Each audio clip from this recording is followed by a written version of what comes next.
পৌষ মাস যেতে যেতেই বিয়ের সিজন শুরু হয়ে গেল, মানে প্রচুর বিয়ে, প্রচুর নিমন্ত্রণ। সেমনি আমার এবার প্রচুর নিমন্ত্রণ পড়েছে, একদিনে 2টো বিয়ের নিমন্ত্রণ পড়েছিল। তো সেই মতো আমরা সবাই রেডি হয়ে নিয়েছিলাম। কিন্তু হ্যাঁ, এখানে যাদের দেখছো তারা কিন্তু সবাই এক বাড়িতে যাব না, আমরা ভাগ হয়ে গিয়েছিলাম। আমাদের কিন্তু কমন বিয়ে বাড়ি পড়েছিল। আমার 2টো বিয়ে বাড়িতে নিমন্ত্রণ ছিল ফুল ফ্যামিলির। আমি গেছি একটা বিয়ে বাড়িতে আর আমার বর গেছে আরেকটা বিয়ে বাড়িতে। তেমনি সৌমিতাও গেছে আমার সাথে, আর ওইদিকে নদী গেছে আরেক জায়গায়। মানে আমরা 2টো বিয়ে বাড়িতেই সমানভাবে উপস্থিত থাকতে পেরেছিলাম। যাই হোক, আমরা বিয়ে বাড়িতে পৌঁছে গেছি, আর পৌঁছেই আমরা পেছনের গেট দিয়ে এন্ট্রি করছি, কারণ সামনের গেটে আমাদের টোটো দাদা নামাইনি, তাই আমরা পেছন গেট দিয়ে ঢুকছি। আর ঢুকেই দেখলাম যে বর বউ বিয়েতে বসে পড়েছে, মানে পাত্র আর পাত্রী বিয়েতে বসে পড়েছে। আর এইদিকে দেখছি সব লোকজন এসে গেছে, আমরাই মনে হয় শেষ পাবলিক যারা পেছনের গেট দিয়ে ঢুকেছে। সবাই আমাদেরকে দেখছিল, আমাদের একটু হাসিও পাচ্ছিল। আর কুটু তো জানো, রিকাকে পেয়ে সঙ্গে সঙ্গে রিকার গায়ে চলে গেছে, মনে হয় যে আমার ছেলে নয় রিকারই ছেলে, মানে এতটাই ন্যাওটা। আর এদিকে কাকিকে ধরে রাখছে, কিন্তু তবুও কাকির কাছেও যাবে না, রিকার কোল ছেড়ে তো কারো কাছে নামবে না। দাঁড়াও, আরেকজনকে দেখলো তার কোলেই উঠে বসে থাকবে, ও এখনো তাকে দেখতে পাইনি। আর যাই হোক, তোমাদের তো বলাই হয়নি যে আমি কার বিয়েতে এসেছি। আমি এসেছি রিমি আর আকাশের বিয়েতে। অলরেডি তারা বিয়ে করতে বসে গেছে, তার সঙ্গে আমার ঠিকমতো ফটোটাও তোলা হয়নি। আর ডেকোরেশনের কথা কি বলবো, দারুণ সাজিয়েছে প্রথম থেকে শেষ অবধি। পুরো ডেকোরেশনটাও জাস্ট ওয়াও ছিল, এত রকম লাইটিং ছিল ওখানে, এত রকম ডিজাইনভাবে আলো ছটা পড়ছিল। আমার ছেলে তো বুঝতেই পারছে না যেগুলো কি হচ্ছে, বারবার করে লাইটের দিকে দেখছে আর উপর দিকে দেখছে যে কি যাচ্ছে বাবা, ও খুব মজা নিচ্ছিল। তোমাদের তো ঠিকমতো বর বউকে দেখানোই হয়নি, চলো যেটুকুনি আমি দেখেছি তোমরা সেরকমই দেখো। অনেকক্ষণ ধরে বউ বসে থাকাতে পায়ে জিজি লেগে গেছিলো, উঠতেই পারছিল না। আমার ক্ষেত্রেও এরকম হয়েছিল, আমি যখন বিয়ে করতে বসেছিলাম তো অনেকক্ষণ এক জায়গায় বসে থাকাতে পায়ে ঝি ধরে গেছিলো। ন্যাচারালি এটাই হয়ে থাকে যারা প্রপার বিয়ে করে, মানে প্রত্যেকটা রিচুয়ালস ঠিকঠাকভাবে পালন করে। আর অনেক জায়গায় দেখেছি বিয়ে করতে বসে আর ফটাস করে উঠে যায়, মানে কি যে বিয়ে হলো, নম নম বিয়ে সাজ, বা ওটা আমার ভালো লাগে না। আমি আমার বিয়েতে কিন্তু বলেছিলাম তোমরা কিন্তু প্রত্যেকটা রিচুয়ালস পালন করবে, আর এখানেও দেখলাম যে প্রত্যেকটা রিচুয়ালস পালন করা হয়েছে। এইদিকে ওদের বিয়েতে চলতে থাকুক আর আমরা ভুড়ি ভোজ করি। অনেক রকম স্টল বসেছে, প্রথমেই ছিল হচ্ছে ফুচকার স্টল, তাই আমি চলে গেলাম ফুচকার স্টলে আর কুটুকে অর্পণের করে চাপিয়ে দিয়েছি। অর্পণ হচ্ছে পাত্রীর দাদা। একটু আগেই বলেছিলাম না, কুটু আরেকজনকে দেখলে তার কোলে উঠে পড়বে, তখন রিকাকেও ভুলে যাবে, মানে সেরকমই অর্পণকে পেয়ে অর্পণের কোলে উঠে গেছে। আর আমরা ফুচকা খাচ্ছিলাম, ফুচকাতে এত দারুণ টেস্ট ছিল, মনে হয়েছে যে আমি আবারও গিয়ে ওই দাদার কাছ থেকে ফুচকা খাবোই, মানে আমি খাবোই, এটা একদম ঠিক করেই রেখেছি। যাই হোক, ফুচকা টুচকা খেয়ে ফেলে এবার পাশে তো আরও অনেক রকম আইটেম আছে। টিক্কা আছে, মানে চিকেন টিক্কা, ফিশ ফিঙ্গার, পনির পকোড়া, তো অনেক কিছু, কফি, কোল্ড ড্রিঙ্কস, কি নেই। তবে আমি অনুষ্ঠান বাড়িতে এসে স্ন্যাক্স আইটেম কমই খাই, কারণ মেন কোর্সে খেতেই পারবো না, আগেই পেটটা ভরে যাবে। এবার তোমাদের দেখাই বিয়ের ডেকোরেশনটা সাজিয়েছে কিরকমভাবে, কত সুন্দর ফুল দিয়ে সাজিয়েছে দেখো। আমি তো পেছনের গেট দিয়ে ঢুকেছিলাম, তাই তোমাদের সামনের ডেকোরেশনটা দেখাতে পারিনি।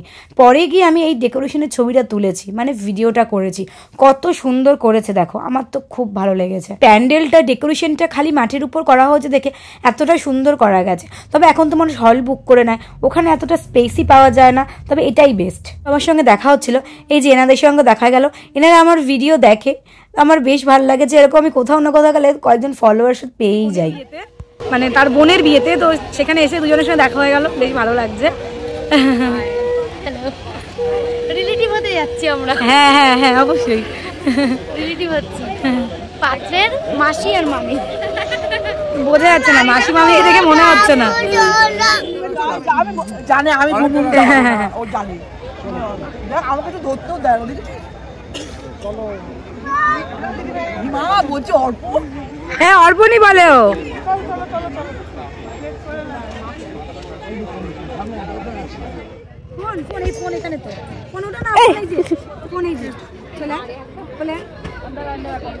কুটু অ্যাটাক করছে ফোনের ওপর।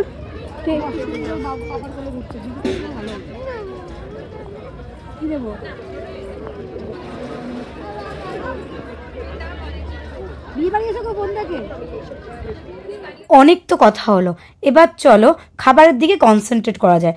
এত রকমের আইটেম দেখে আমার তো খুব জোর খিদে পেয়ে গেছিলো, মানে কত রকমের স্যালাড, আর আমি স্যালাড খেতে এমনিই ভালোবাসি। তার মধ্যে ছিল ডিমের স্যালাড, ওহ দারুণ ছিল। আর প্রত্যেকটা আইটেম কি বলবো, বিরিয়ানি তো বেস্ট ছিল, আর তার সঙ্গে আমার ফেভারিট ফিশ ফ্রাইটাও ছিল। আর ভেজ আইটেমগুলো ছিল, বাট আমি ওগুলো ট্রাইও করিনি, কারণ আমার ভালো লাগছিল না। আর আমার যেটা ভালো লাগে সেটাই আমি নিয়েছিলাম। পান আইসক্রিম আমার খুব একটা ফেভারিট না থাকার জন্য আমি ওইদিকে খুব একটা কনসেন্ট্রেট করিনি। তবে এতটা জায়গা ছিল যে ওখানে ধাক্কাধাক্কি লাগেইনি। অনেক বিয়ে বাড়িতে গেলে যেমন দেখা যায় যে চেয়ার ধরে দাঁড়িয়ে আছে, আমরাও যাই গিয়ে দাঁড়িয়ে থাকি, জায়গা থাকে না, কিন্তু এখানে বিশাল বড় একটা স্পেস ছিল আর বসার মতো অনেকটা জায়গা ছিল, চেয়ার টেবিল পাতা ছিল, নিজের মতো নাও আর খাওয়া, যেহেতু বুফে সিস্টেম ছিল। তো যাই, আমি যেহেতু ডিম খেতে ভালোবাসি তাই ডিমের স্যালাডটাকে নিয়েই ফেললাম। বলবো তোমাদেরকে কেমন খেতে, আগে সব কিছু নিয়ে নিই। আর এই দিকে কিছু রায়তা ছিল, আর এখানে মিক্স স্যালাড ছিল, মিক্স স্যালাডটাও ভালো ছিল, আর রায়তাটাও আমি মাঝে মাঝে বাড়িতে বানিয়ে খাই, তো রায়তা দেখে নিয়ে নিলাম। তবে বলো, বাড়ির রায়তা আর বিয়েবাড়ি বা অনুষ্ঠানের রায়তার মধ্যে একটু হলেও পার্থক্য রয়েছে। আর তারপর চলে গেলাম স্যালাডের দিকে। আর লোকে স্যালাড নিয়েছে না ছড়িয়েছে, নেয়ার থেকে বেশি ছড়িয়েছে বাবা। তার পাশেই ছিল বিটরুট আর ভিনিগারে ভেজানো পেঁয়াজ। এখন অনেক বিয়ে বাড়িতেই দেখা যায়, তবে আমি ওটা ট্রাই করিনি, আগে এক জায়গায় খেয়ে আমার ভালো লাগেনি। আর এত রকম আইটেমের থেকে আমি এত রকম আইটেম কিন্তু সব খাইনি। আমি খেয়েছিলাম ফিশ ফ্রাই, মাটন বিরিয়ানি আর চিকেন চাপ। প্রথমে আমি ফিশ ফ্রাইটা নিয়েই বসে পড়েছিলাম, আর পরে যা যা খাবো সেটা আমি পরেই নেব। খাইনি এখনো। না খেলে কি করে বলবো? ভাজা কম হয়েছে বলছি। না না না, ভাজা কম হয়েছে। আমাকে একজনই বলেছে। শুনুন, সবার মুখ এক নয়, সবার না। আমি আমার নিজের বাড়িতে পুরো, তো সবার মুখের টেস্টও এক না, কেউ যা যা বলবে ঠিক আছে চলে, তাই না? সারাদিন অর্পণ অনেক খাটাখাটনি করেছে, তার জন্য ঠিকঠাক খাওয়াও হয়নি, তাই রিকা একটু খাইয়ে দিয়েছিল আর আমি ফটাফট ভিডিও করে নিয়েছিলাম, কারণ এই সুন্দর মুহূর্তটাকে একদম মিস করা যাবে না। ডিম শুদ্ধ বলতে পেলো রে। এক স্যালাড, পাপড় পাপড়, না না না, পাপড় কেমন খেতে? ফুটু পাপড় কেমন খেতে? টেস্টি। আর খাবে শেষ, আমরা বাড়ি যাচ্ছি। টোটো, অটো আমরা মোটামুটি কিছুই পাচ্ছিলাম না। উবের তো দূরস্থ, ওলা, যা যত রকম ক্যাব আছে আমরা কিছুই পাচ্ছিলাম না। লাস্টে রিক্কা আর সৌমিতা গিয়ে রাস্তায় দাঁড়িয়ে ওরা একটা টোটো মনে হয় কিছু একটা, না উবেরই তোকেই দিচ্ছিল না। ও উবের আমাকেই দিচ্ছিল না, মানে বুক করেছে। আমরা অনেকক্ষণ ধরে মানে ট্রাই করে করে প্রায় অনেকক্ষণ ধরে তারপর এখন পেয়েছি, আর এখন আমরা বাড়ি যাচ্ছি। তার সাথে একটা পার্সেল নিয়ে নিয়েছি, কারণ আমার বর আসেনি, আমাদের একসাথে দুটো বিয়ে নিমন্ত্রণ, তাই আমরা একজন ওই বাড়ি গেছে, একজন এই বাড়িতে এসেছে, মানে এরকম আর কি। আমরা ভাগ হয়ে গেছিলাম, কী করবো, দুটোই বিয়েতেই আমাদের নিজেদের এবং দুটোই অ্যাটেন্ড করতেই হবে, এরকম ব্যাপার ছিল। যাই হোক, তো খুব মজা করলাম, ভালো লাগলো। দেখো এত সুন্দর সেজেছি, মানে এতক্ষণ ধরে সেজেছি, আর এখন বাড়ি থেকে তুলে ফেলবো, মানে অনেকটা খারাপ লাগছে। তুলতে বেশিক্ষণ টাইম লাগবে না, কিন্তু হেভি কষ্ট। যাই হোক, ভিডিওটা আমি এখানে শেষ করছি। ভিডিওটা ভালো লাগলে লাইক করো, শেয়ার করো, কমেন্ট করো, আর আমার চ্যানেলটাকে অবশ্যই সাবস্ক্রাইব করো। তাহলে আজকের মতো আসি, টাটা।